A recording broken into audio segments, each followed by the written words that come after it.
Good morning. I'm a bakery student at Rice University. I work on religion and politics in the Middle East, specifically Islamist parties. Recently, we conducted a study. We haven't finished it yet, but we're nearing the end of it. So I want to discuss some of our findings from this study. So the study is supported by the Luce Foundation. We conducted a survey in the Middle East in 12 countries with more than 16,000 respondents. So some of the discussion here is based on our findings, and I'm going to show you also later some of the visual representations of our findings.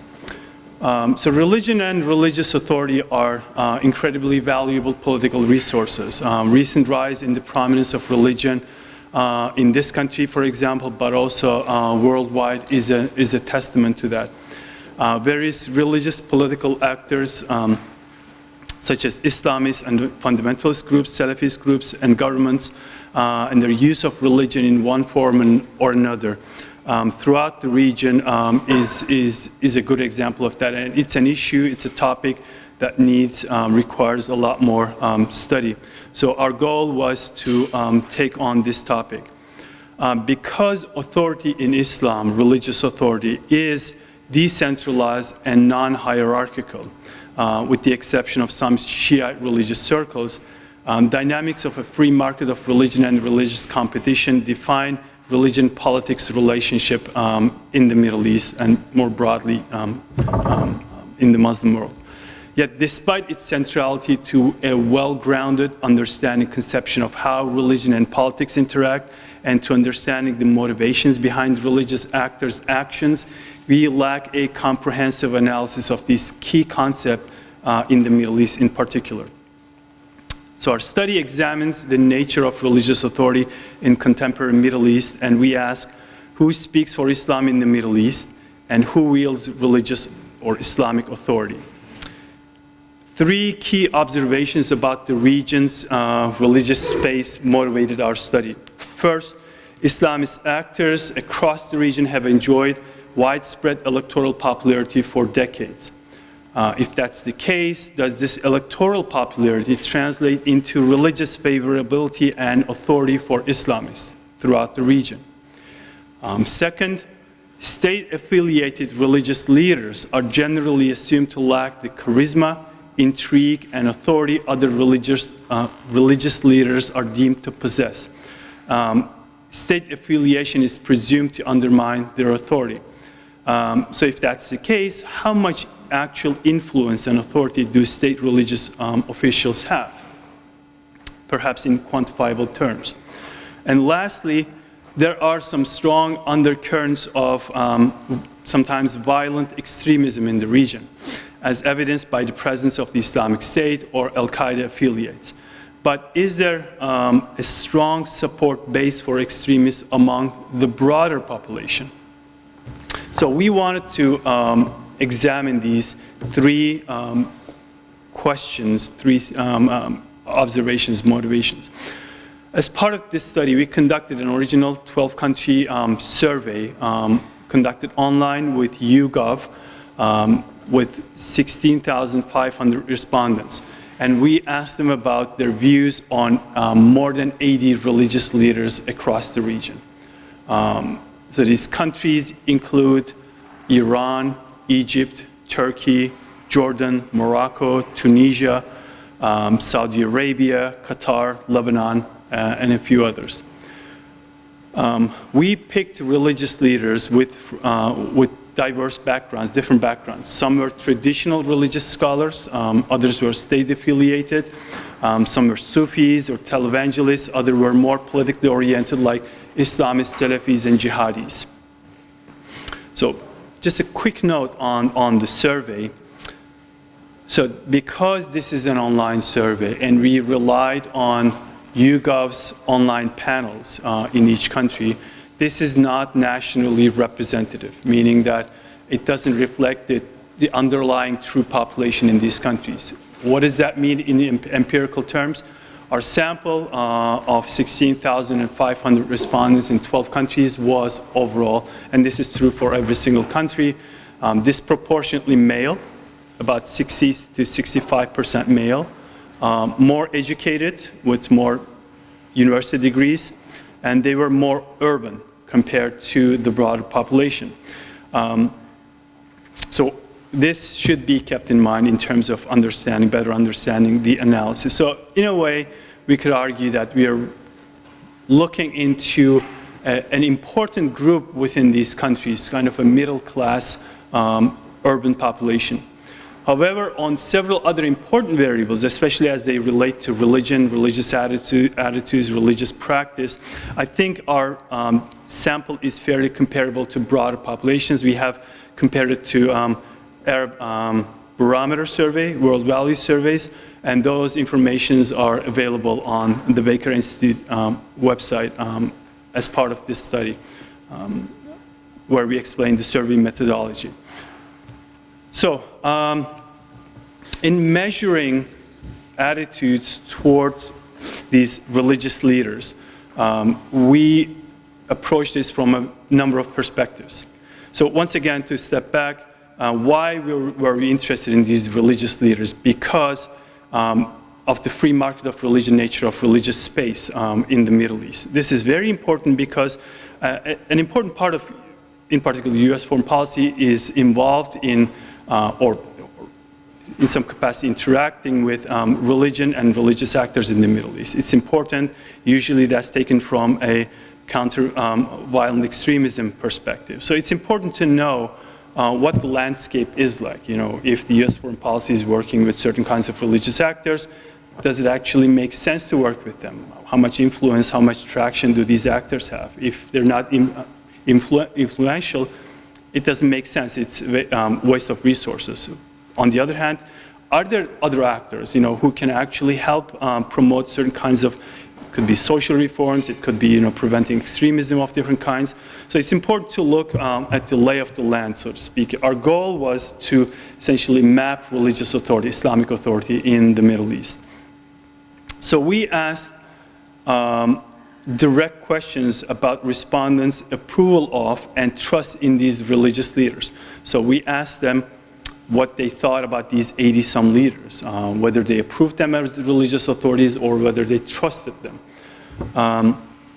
But our study went beyond asking direct questions because this is a sensitive issue, you know, whether it's because of the regime type, you know, if it's an authoritarian system, people may not be forthcoming. They may not reveal their true preferences. So this is a challenge.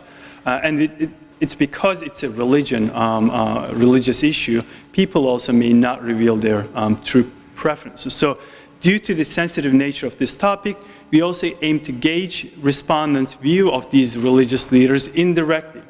So how do we go about this? By conducting an experiment. We conducted a series of endorsement experiments. Endorsement experiments are experiments where we provide respondents with a statement. And in this case, a religious/political statement. And we wanted them to reveal or express what they thought about this statement, whether they agreed or disagreed with this statement on a 1 through 5 scale. So the experimental, this is very straightforward. The experimental component comes into play when we added names next to these statements. We told them, say, Al-Azhar Imam Ahmed al-Tayyib, for example, makes the following statement. Do you agree or disagree with this statement? And then to the next respondent, we told them that the Islamic State leader, Abu Bakr al-Baghdadi, is making this statement. What do you think about this statement? And to the next respondent, we said, and not the leader, Tunisian and not the leader, Rashid Ghannouchi, is making this statement. What do you think about this? So what this gives us is, while we're holding the statements constant, we're changing the names. So by the power of numbers, we can see, or we can attribute the change in people's responses to different names to the names themselves, how much influence, how much agreement people display. So in this case, the statements are irrelevant. What we're measuring is people's feelings towards different kinds of religious leaders. So what this means is, yes, well, I explained that. So what this means is the combination of these alternative methods allows us to map religious authority more comprehensively. The results are a complex religious space in the Middle East that reflects its citizens' nuanced approach to religion and religion-politics relationship. And this is the first of its kind study. This is an important topic. This is a sensitive topic. Such a study has never been done in the Middle East. So that's why I'm really excited to have this opportunity to share these with you. We have three main findings, and I'm going to show you some graphs. Let me go over the graphs first. This can be visualized. So we asked them, in each country we asked them about 13 different religious leaders. Overall, more than 80 leaders. Some of these names were constant, were kept constant. So on the left, on the right side, you will see transnational names. It's very small, you can't read, but when you go online, you can find them, our survey on this, study on this. On the right-hand side, we asked in every country about Ahmed al-Tayyib. We asked them about Tayyip Erdogan, Turkish president, we included because of Islamist leanings. Al-Khalid, the Egyptian televangelist, for example, Baghdadi. We asked them about Banushi. We asked them about Hassan Nasrallah from Lebanon. On the left side, you see national names. So these names were asked only in that particular country. So what this one, for example, shows how much people approve these religious leaders. So this is showing the percentage of people who agree or who says that they approve, yes or no, of these different kinds of religious leaders. And we color-coded them to indicate what kind of a religious leader these are. Some are Islamists, some are affiliated, some are Selective, jihadis, or Sufis. And we have a lot of these graphs. I'm not going to go into detail of those. You can check them out on your own time. The other sort of experimental component is right here. So, and this is really, I think it's really cool. So we use some statistical methods to combine the effects of 14 different endorsement experiments into one graph to make it easy for interpretation. So what these are showing is the x-axis you see from -1 to +1, sometimes more than -1. Negative values indicate when people see that particular name, on average, they will be less likely to agree with that particular statement. Positive values mean towards the right side, they will be much more likely to agree with that person when they, with the statement when they see that name in particular. So what we're seeing is some of the names have positive association, some of them negative, some of them pretty much neutral. So I'm going to go over some of the sort of three major findings that we have as a result of this survey. The first one is the popularity and religious influence of Islamist actors notably varies across the region. So when we asked them directly in approval and trust questions, a lot of these Islamists came out pretty significant. Turkish President Erdogan is incredibly popular in at least 9 countries across the region. And the others, it's because of national tension between 2 countries like Egypt and Saudi Arabia. However, when we asked them in the survey experiment, people were much less enthusiastic about Islamists in general. They were lukewarm. They didn't want to sort of agree with the statements as much. And this is because, and I can support this particular conclusion with another experiment we ran in the same survey. People do not like making religious issues partisan or putting in them or politicizing them. So because these statements are pretty specific on gender issues, on violence, on Sharia, other leaders, other kinds of religious leaders were deemed more credible, more authoritative on these issues. So Islamists the upshot, Islamists are popular in general, but not so much as religious authorities, which is, I think, an important finding. Secondly, our study fundamentally challenges the conventional wisdom on state religious authorities in terms of their influence, power. What our study shows is that state religious authorities almost in every single country do have a lot of traction. People respect them. People think they're authoritative. And this is true both in trust and approval questions, direct questions, but also in the experimental design. So this is very important. Combined with some of our other findings, what we can say is state religious authorities need to sort of walk a fine line. Because of their proximity to power, political power, they need to be careful not to politicize the issues that they promote. They should not appear partisan. If they do, what we find is their authority is significantly reduced. Their influence is significantly reduced. People do not tend to take them very seriously.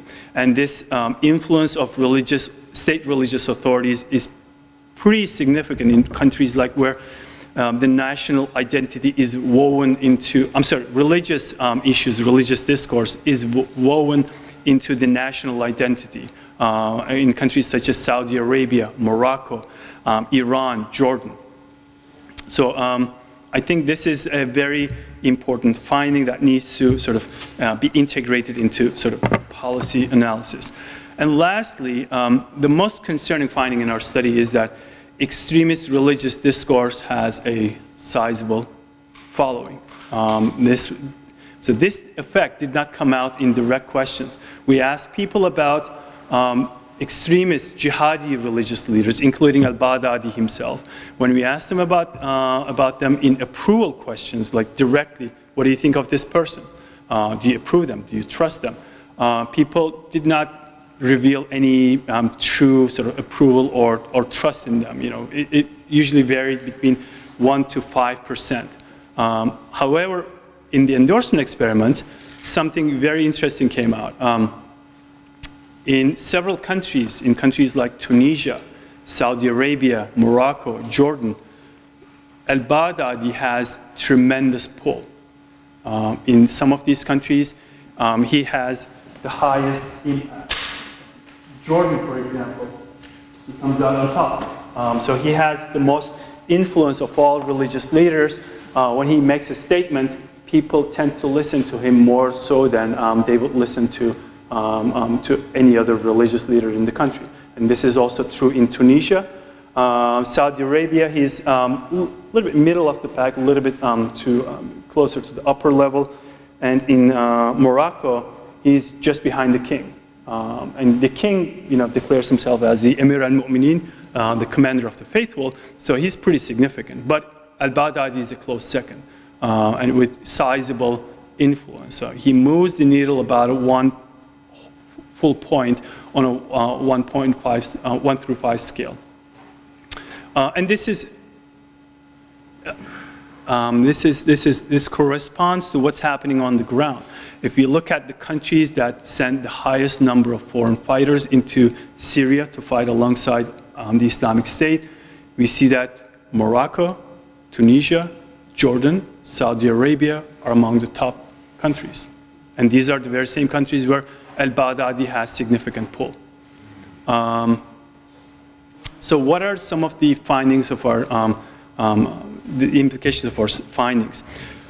So it is important to caution against securitizing U.S. foreign policy engagement in the Middle East, engagement with religion in the Middle East, because it carries the serious risk of delegitimizing the local religious actors who are involved in such engagements. This is particularly a concern for state religious officials because the moment they are associated with the U.S. foreign policy, the moment they are viewed as merely agents of moderation, so to speak, by the broader population, they're going to lose all their credibility and legitimacy. And this is essentially going to undermine the whole sort of operation, so to speak. Religion permeates various aspects of life in societies across the Middle East. So in that sense, reducing it to extremism and extremist violence alone compromises the ability of the U.S. foreign policy to engage with a much larger population and on a broader set of issues. And I think this is actually the way to go. The local populations need to be engaged in a much larger set of issues. Secondly, our research shows that state religious actors enjoy significant influence and power that hinge on local circumstances. So as such, state religious officials' potential to act as legitimate religious authorities offers an opportunity to promote reform in social issues such as education, women's rights, pluralism, and democratization that are not directly related to extremism or security issues. Only indirectly. Examples of such policies have been employed in countries like Tunisia and Jordan in recent years on issues such as equal inheritance and family planning. So religious leaders, state religious officials do have a role to play in these, and they can be viewed as legitimate actors to promote these kinds of reformist approaches to these issues. However, this influence and power of state religious authorities is precarious because of its proximity to political power. Lastly, the mixed performance of Islamist actors in our study reflects their complicated legacy throughout the region. On the one hand, they are popularly supported, electorally supported, but even when Islamists fail to resonate strongly with respondents as religious authorities in our survey, there is extensive support, evidence for the support they enjoy as leaders in most countries. So our respondents, or citizens more broadly, I guess we can infer, they have a nuanced approach in supporting Islamist groups and parties, Islamist actors. So such nuanced support for Islamists in general underscores the importance of engaging them in efforts to find long-lasting solutions to major policy issues in the region, particularly social, economic issues. So their absence from these processes carries the serious risk of delegitimizing reform efforts right from the beginning. And let me give you one example here. The recent public debates on equal inheritance in Tunisia. Ennahda came out against these reforms on the grounds of justifying their opposition on the grounds of the Quran and what Quran says about inheritance. And this is an important issue because Ennahda has a significant following in the country. It's one of the two major political parties. So they can play the role of spoilers in social reform efforts. But also we need to keep in mind the fact that Ennahda is also the political party that helped ensure some sort of a smooth transition to democracy with being measured in terms of their policy positions in the country, moving away from more conservative ends of the political spectrum, thereby actually drawing some criticism from within the party's own ranks, both at the base level but also among party officials. So in that sense, Islamists are important actors, and we need to recognize their importance, their significance in the policies of these countries in the region. I'll stop here. If there are any questions I can ask. I'm not sure what the format is. I think there are two more presenters in this session, so we'll leave it at that.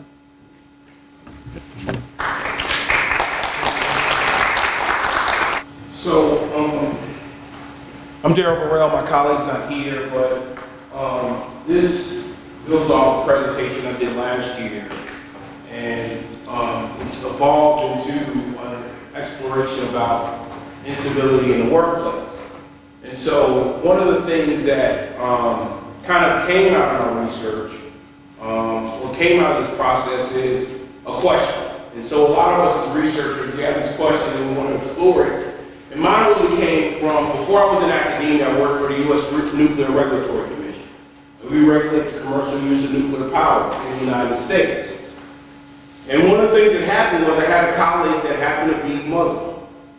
And he happened to share with me, we would have lunch, we would have conversations, and he would share with me how he was on a fast track to get promoted to senior level in the Department of Homeland Security. But what he admitted to me was he couldn't tell his co-workers he was Muslim. Because if they found out he was Muslim, he felt like it would sabotage his career. He worked in an environment where he heard comments, jokes, things that he just had to ignore. And so for me, it really started to stir with me, what would it be like if something as important as your religion, or your gender, or your race, you had to try to diminish it or hide it in order to be embraced in the work environment you were in. And so,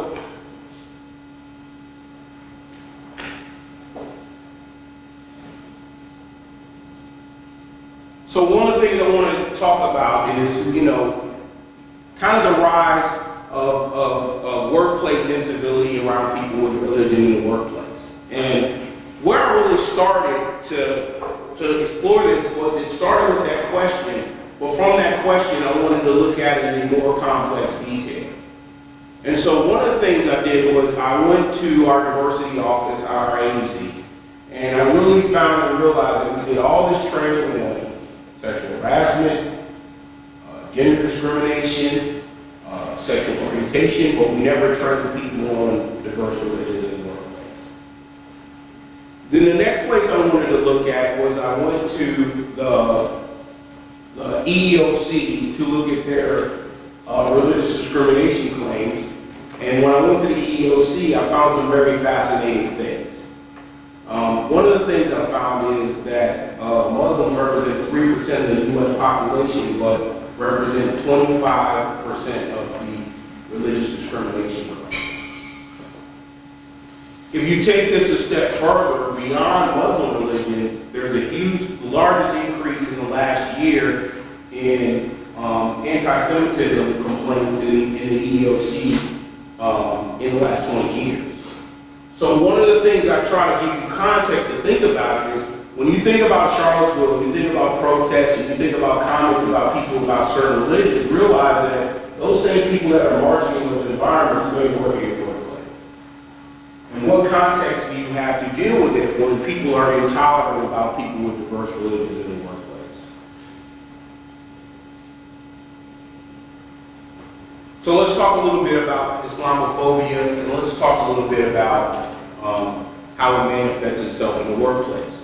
So one of the things I try to explain to people when they look at this research and they think about workplace environments that are welcoming or workplace environments that are inclusive, realize that when you go to EEOC and you look at the number of complaints there, realize that every interaction with someone, it could offend you or could make you feel a certain way, it doesn't always rise to the level where you can file a discrimination complaint. Part of the concept of when it manifests itself is it could manifest itself in a microaggression.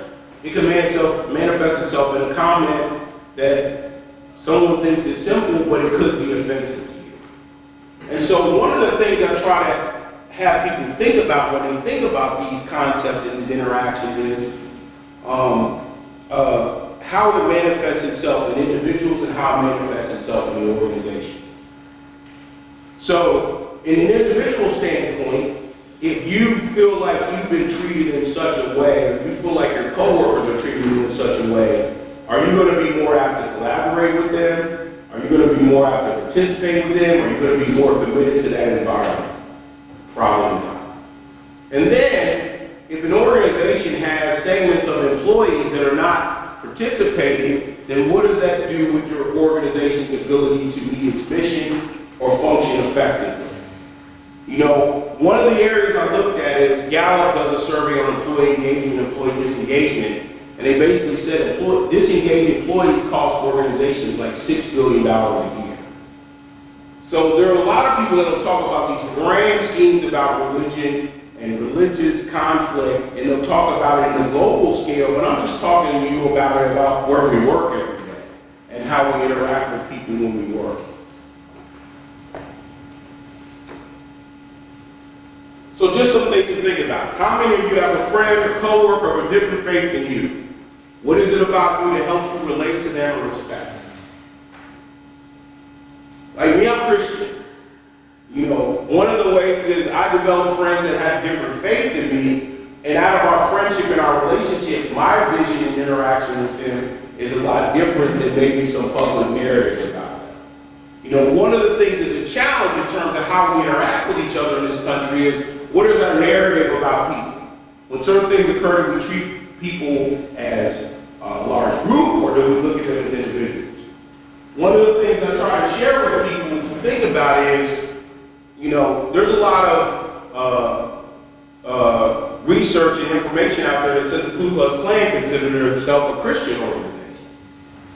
But yet, still, when they engage in an activity, we don't say all Christians are that way. We try to look at them individually as a group. And so part of the challenge in our narrative, are we looking at people of other religions, are we giving them the same benefit of the doubt? You know, or are we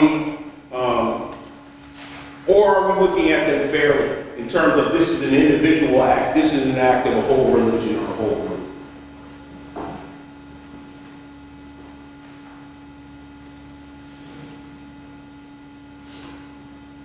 So one of the things is to kind of look at where are we in this country. So, and where are these discussions going? You know, one of the things that I think really tells the story of how complex this issue is remember in 2012, the guy shot people at the Sikh church and he thought they were Muslims. So there's a lot of people in this country that don't know the difference between a Sikh and a Muslim.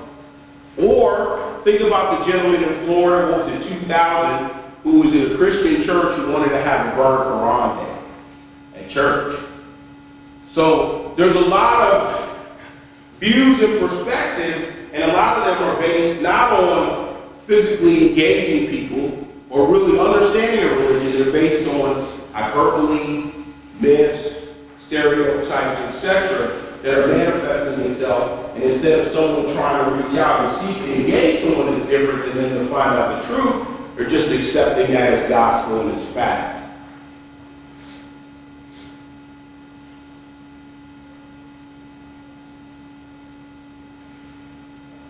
So let's talk about the media coverage, right? So we all know there's media coverage, and one of the things is when you start to analyze media coverage, you know, 40% of the coverage on Islam is negative. You know, and while statements are about Christianity 20% of the time negative. You know, so what is the narrative and what is the conversation being had out there? Two-thirds of the television coverage about Islam associate Muslims with extremism. So 2/3 of the stories that are out there that talk about Islam and Muslim deal with extremism. You know, one of the things that I found fascinating is in the wake of the Dylan Roof shooting in Charleston, which he claimed himself to be a Christian, and he went and shot the 9 African American parishioners. Around that same time, which wasn't really covered, was a series of black churches being burned in the South, which is reminiscent of the 1960s. And one of the conversations that really wasn't covered in the larger media conversation was a bunch of Muslim groups actually raised $100,000 to actually help rebuild those churches. So, again, one of the challenges is, what are the narratives, what are the conversations are we having? Are they fair and balanced? Are they equal?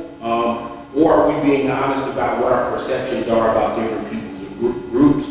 Or also, are we engaging in ways to try to bridge the chasm between myth and reality, between conflict and confusion, between understanding and misunderstanding in terms of how we interact with each other? These are things that we talk about in a larger global scale, but what I'm trying to explain to you is we work with people every day that fit in these boxes, and how do we find ways to address them? So think about your organization. If you have employees that feel like, I'm marginalized, I'm not accepted, I'm belittled, the equivalent is you're playing basketball against a team with 5 players and you might only be playing with 2. Why? Because you have 3 employees that are disengaged. Or you have 3 employees that maybe don't feel like I need to contribute the best self in the workplace. Or you have 3 employees that feel like I can't trust my coworkers or feel comfortable with my coworkers as for my background and who I actually am.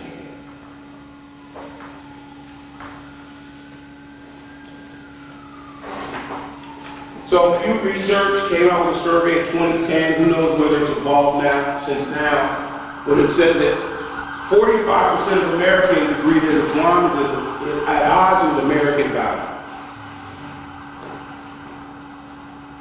So, if that's your workplace, 1 out of 2, right? 5 out of 10. You know, the survey also found that 28% of voters do not believe Muslims should be eligible to sit on the Supreme Court, be barred from running for president. There's a very fascinating thing that happened in 2005. Keith Ellison was elected the first Muslim member to Congress, and he wanted to be sworn in with the Quran. All is uproar, right? We can't have that Quran in the Capitol, and we can't have it be sworn in. But here's what people didn't know. The Quran he wanted to be sworn in was Thomas Jefferson. And then when Thomas Jefferson came together with the Declaration of Independence, he used a whole bunch of religious texts from a whole bunch of different backgrounds to create those values that all these people signed that we call the founding fathers of this country. And so a lot of times when people jump to certain conclusions, they're not really based on fact, they're not really based on research again, they're based on hyperbole and myths and stereotypes.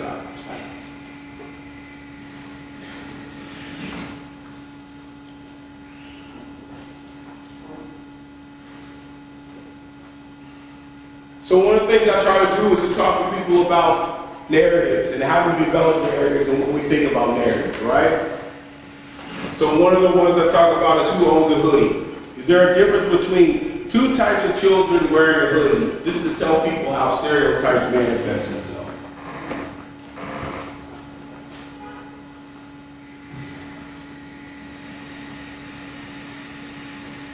Right, so we look on the surface, someone wears a hoodie, we think one thing, someone else wears a hoodie, no problem with it. Let's talk about headscarves. Well, one view of what a headscarf looks like, and people have certain perceptions about that. Let's talk about another headscarf.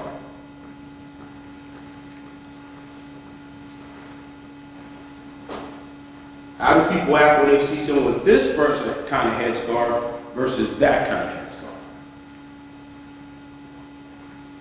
Meaning none of these all are things that have to do with our perceptions and how we view people and how we engage people. Not just out in public, not just in a global scale when we're in the Middle East, but when we interact with each other in the workplace. What about that kind of headscarf? Everyone smiles with this one, right? So it's just all about perception and how we view things.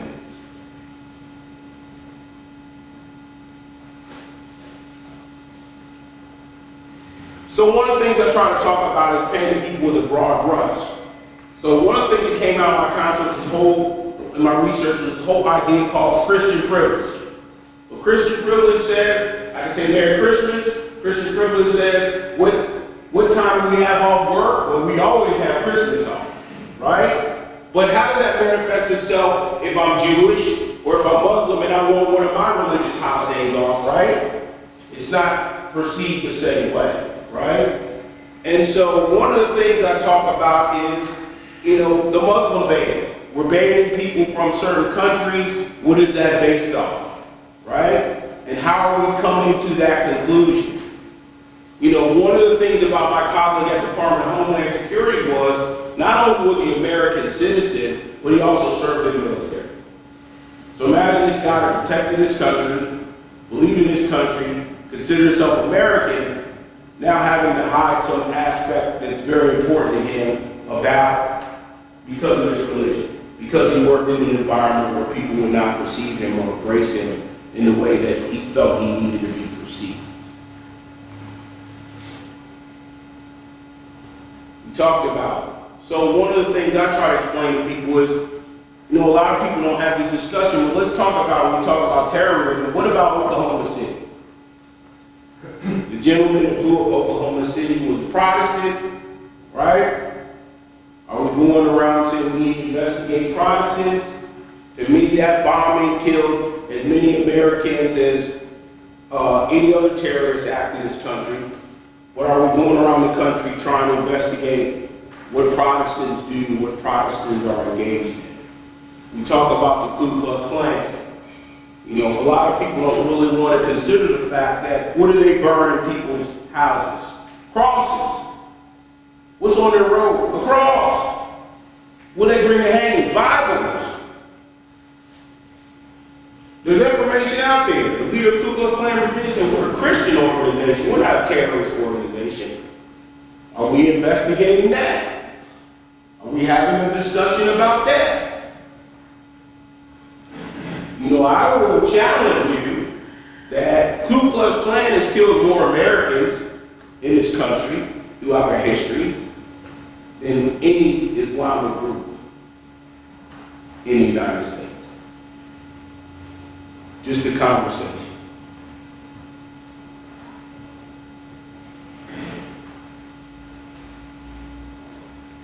So let's have another conversation. Who's doing most of the mass shootings in the United States? When we think back about the recent mass shootings in the United States, who's responsible? I mean, it's a difference between what people have discussions about fact or fiction, right? But yet still we have an investigation around that. I'm all for keeping people safe. And I realize that there are extremists in every religion. But I'm just trying to say, when we have these narratives and these conversations, we need to be real about facts. Because realizing that we're not real about facts, we interacting with these people in the workplace, people are having these discussions, and a lot of these discussions aren't based on facts. And they're being talked about in the workplace, and they're being used to guide how people interact with each other. And again, it creates a work environment that's not always healthy. Out here in the public discourse, you can agree with me, go their separate way. Many of us have never met each other until today. But if you and I work together now, and we're having a discussion or a debate, then how does that manifest itself in our cohesiveness in the workplace? And how we interact? And the bigger challenge is if you don't have diversity and inclusion people and understand how to address this, or if you have people walking around the workplace pretending like, oh, we don't talk about religion at work, they're not being honest with themselves, right? We bring aspects about us that are personal to work every day.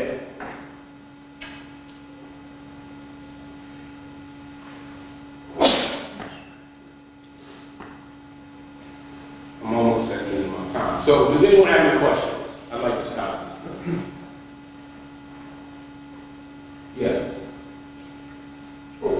How would you contrast your presentation with the previous presentation in which there's discussion that individuals like Abu Bakr al-Baghdadi, the leader of the Islamic State, or for that matter, the Islamist president of Turkey, Erdogan, are actually very popular in many Muslim countries around the world, have a strong sort of popular backing, whereas I don't really regard the Ku Klux Klan as being very popular in the United States. I would challenge you. If we have a member run for Congress who's part of the Ku Klux Klan, I mean, last time I checked, someone under the extreme Muslim group didn't get on the ballot to run in any elected office in this country. So, I mean, that's the discussion I will have about it. You know, didn't we just have a situation in Charlottesville where groups of people that were extremists came with tiki torches on the campus of Thomas Jefferson? I mean, so to me, again, I'm talking about here in America in the workplace here. I'm not talking about what goes on in the Middle East. So hopefully that answers your question. Yes. How do you see the election of two Muslim ladies into Congress? Is that a shift? Does that indicate a shift in the American mentality towards Muslims in America? I think it's anything is a push forward, but I don't think people should be lulled to sleep by that. You know, there's people that will have discussion that because we elected Barack Obama twice with a post-racial society, now we go past 2 years later, people will challenge you that maybe that wasn't so true. You know, and so to me, one of the discussions I think really needs to happen is the more people that get out there and allow people to understand people from a real context versus one that is made up. And I think that's where we start to bridge divides. You know, one of the things I think is the percentage of people that I find are discriminatory and malice in my own experience, it's not always intentional, but it's really because they don't know people outside of their group. They haven't engaged me, they haven't met me, they haven't gotten to know me. So therefore, the only thing they find out about me or learn about me is from someone else, right? Or from some story or something they heard. But I think the moment you start to engage people and get to know people, then you start to develop a framework that, hey, I thought all these people were like this, and they're really not. So I think the more and more people that get out there and that have these opportunities that can represent, you know, a different narrative, I think that's the way you change people's perspective. Yes. Thank you very much for your presentation. So when you were speaking, you kind of brought to mind a different time frame when we were after Pearl Harbor with the Japanese internment camps. It seems as though when something drastic, really bad happens to America, policymakers deem a certain group, whether it's intentional or not, to say that this group is now being bad, and they take precautions to, in some way, and put some kind of form of discipline. And we did the same after 9/11. But what it seems to people who are practice Islam, but it seems that we have an issue of differentiating the intersectionalities within the group that we're talking about. Yeah. So then the question becomes, so who is the burden on to actually address this in terms of, okay, if you're attacked by a specific group, who should be the initiator of some sort of change and making distinctions so that we don't have these things trickling down into the workplace and debating what should be fact or what isn't fact about certain groups? Well, unfortunately, you're always the people in the group that have to initiate the discussion, right? Because if it doesn't affect me, if it doesn't influence me, we're not going to address it. You know, I would have a challenge that there's a certain demographic and characteristic of mass shooters in this country, but we're not having a discussion around that. We're not having an investigation around that. We're not having bans and things around that. And again, you know, when it's something that's directly towards me, right, then I have to address it, because if there's another group and it doesn't affect them, then it's not their sense of urgency to address it. You know, if you think about things around the whole concept of Black Lives Matter, if my kids ain't getting shot and it ain't happening in my community, it's not important to me, right? What's important to me is what happens directly in my community. But if I'm someone that lives in that community, or if I'm someone who's an African-American parent who has a son out there, now all of a sudden this is front and center for me that we need to address and we need to have a conversation about it. Yes. I was struck that you mentioned the Department of Homeland Security, which by all accounts is an extraordinarily dysfunctional department, even within the broader dysfunction of Trump's Washington. It made me wonder if prejudice tends to be brought forward in particularly dysfunctional work environments where in better environments there might be, even if you are prejudiced, a tendency to self-censor that. Yeah, there is, but again, it all depends on the culture of your organizational leadership. But what I will tell you is all throughout government, again, when we do diversity training, we don't train people on religions. And so one of the things that you tend to find in our larger discourse about religion is, again, there's people that see Sikhs and think Sikhs are Muslim because they've never been trained on the different religions, the different aspects of different religions. When I worked at NRC, there was a guy who was Jewish, man, who was wearing the hat on his head, and people were like, what's that? Well, why are you wearing that? And so from the standpoint of, again, since we're training about ethnicity, sexual orientation, sexual harassment, I'm just saying that if religious discrimination is a claim we could file in the EEOC, we need to train managers and employees about diverse religions. Thank you very much.